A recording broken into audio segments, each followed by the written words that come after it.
ভালো,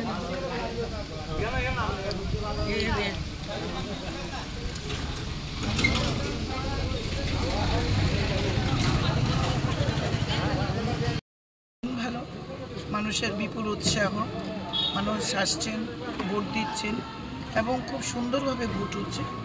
এখানে আইন শৃঙ্খলা যেমন খুব ভালো, মানুষের মধ্যে স্বতঃস্ফূর্ততা, আমাদের কর্মীদের মধ্যে স্বতঃস্ফূর্ততা, কোথাও কোনো বিশৃঙ্খলার খবর এখনও অব্দি আসেনি, আসবেও না। কারণ আমরা লোকসভা ভোট এবং বিধানসভার ভোট ইতিমধ্যেই আমরা 2 বছর করে নিয়েছি, দুটোতে কোথাও তেলিয়ামুড়াতে কোনো বিশৃঙ্খলা হয়নি, এবারও হবে না। তো ভালো, মানুষের মধ্যে প্রচুর সাড়া আমরা পাচ্ছি।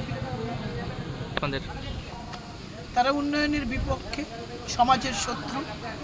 কারণ যারা প্রার্থী দিয়েছেন তারা কংগ্রেস সিপিএমের মানে সিম্বলে কিন্তু লড়ছেন না। রাজ্যে বিরোধী দল থাকবে, গণতন্ত্রে বিরোধী দল থাকবে, বিরোধী দলের হ্যাঁ নির্দলও একটা বিরোধী দলের মধ্যেই বলা চলে, কিন্তু এই রাজ্যে কখনো কোনো বিরোধী দল থেকে এইভাবে নির্বাচনে প্রতিদ্বন্দ্বিতা করে জয়লাভ করাটা কঠিন। তো জয় তাদের পক্ষে এটা অসম্ভব, কোনোভাবেই তারা কম্পিটিশনে নেই। ও নির্দল প্রার্থী দিয়েছেন, কারা দিয়েছেন আমরা জানি।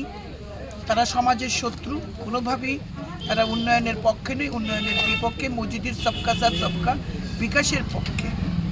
সরকারের খেয়ে পড়ে, সরকারের সুযোগ সুবিধা নিয়ে যারা সরকারের বিরুদ্ধে দাঁড়ায় তাদেরকে মানুষ মির্জাফর বলে, বিশ্বাসঘাতক বলে। সুতরাং এই নিয়ে আমার কোনো বক্তব্য নেই। ফলে পরিচয় হবে, রেজাল্ট বাড়বেও, মানুষ আমাদের সাথে রয়েছে।